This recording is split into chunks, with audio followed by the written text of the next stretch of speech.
Hello guys, and welcome back to part 2 of things you missed in the first volume of Season 5.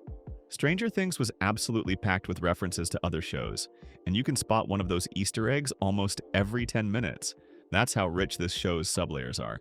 So in today's video, I want to talk about all the other references that I didn't show in my first part. Huge thank you to all of you who commented on that video, because even I couldn't spot so many of these hidden clues.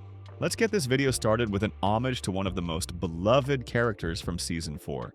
When Robin was at the hospital with Vicky and needed to tell her she had to cancel their date, Robin said, "A good friend told me.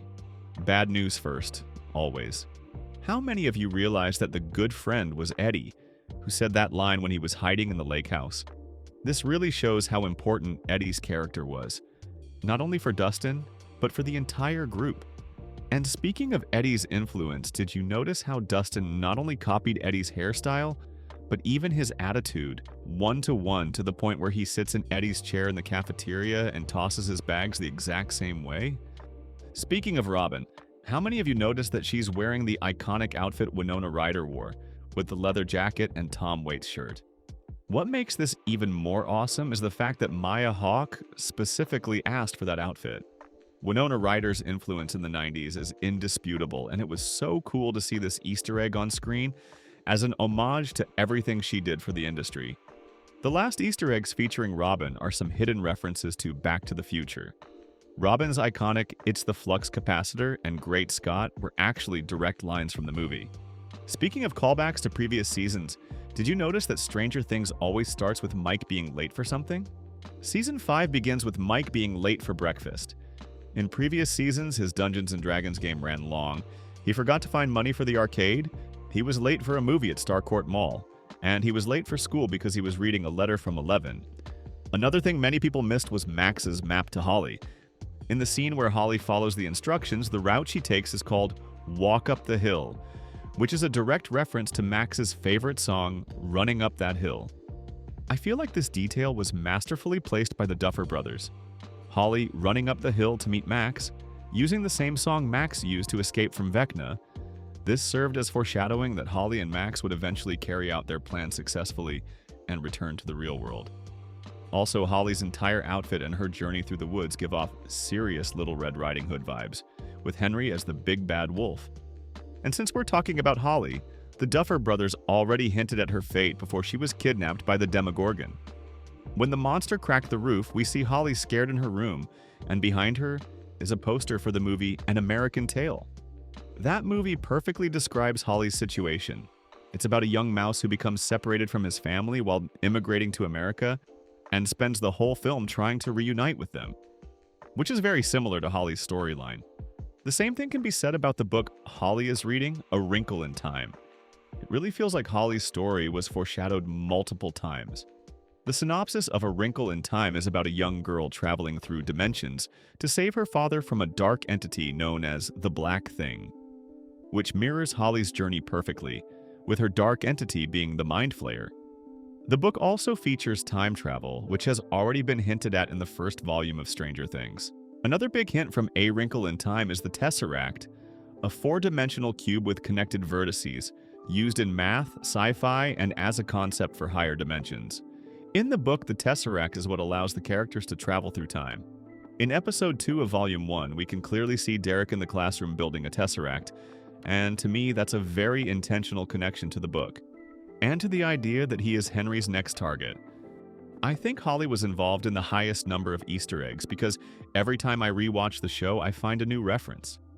In the last video, I talked about how her clothes are similar to Alice in Wonderland, but after rewatching that scene closely, I realized she's wearing a dress we've already seen in a previous season.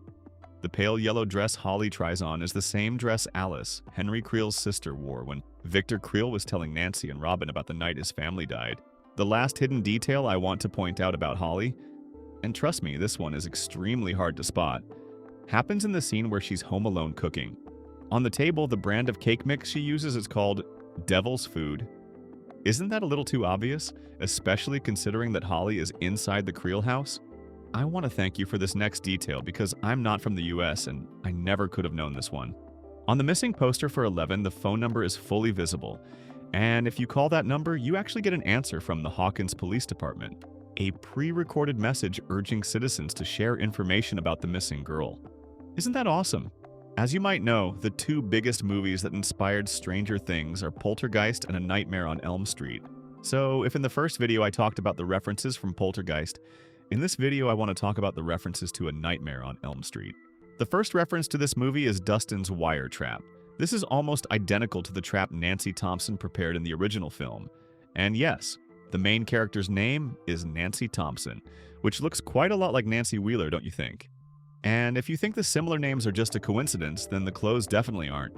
Nancy Wheeler wears the exact same style of sweater as Nancy Thompson, which was a popular fashion choice in that era. Another important reference from an iconic movie is the scene where Ashley hears voices through the sink.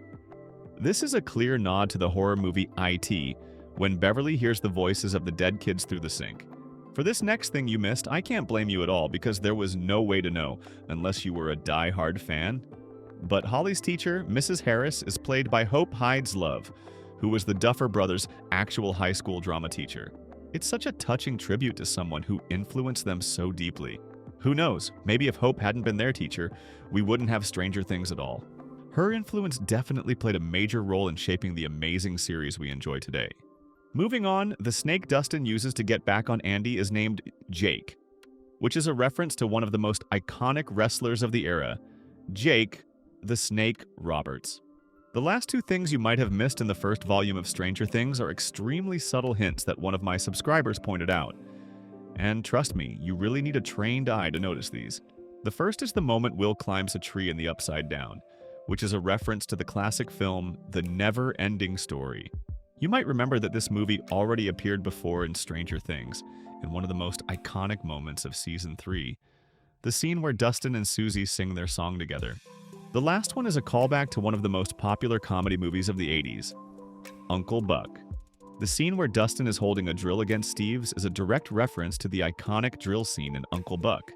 Episode 3 of Volume 1 also features the song Oh Yeah, which just reinforces the idea that the Duffer Brothers intentionally wanted to mirror that exact moment. And that wraps up today's breakdown of the hidden details you might have missed in Stranger Things Volume 1. As always, if you spotted any Easter eggs or references that I didn't mention, make sure to drop them in the comments.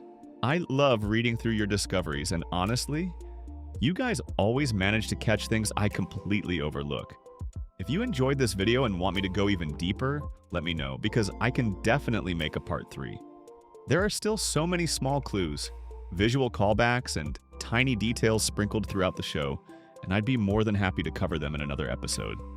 Thanks so much for watching, and I'll see you in the next one.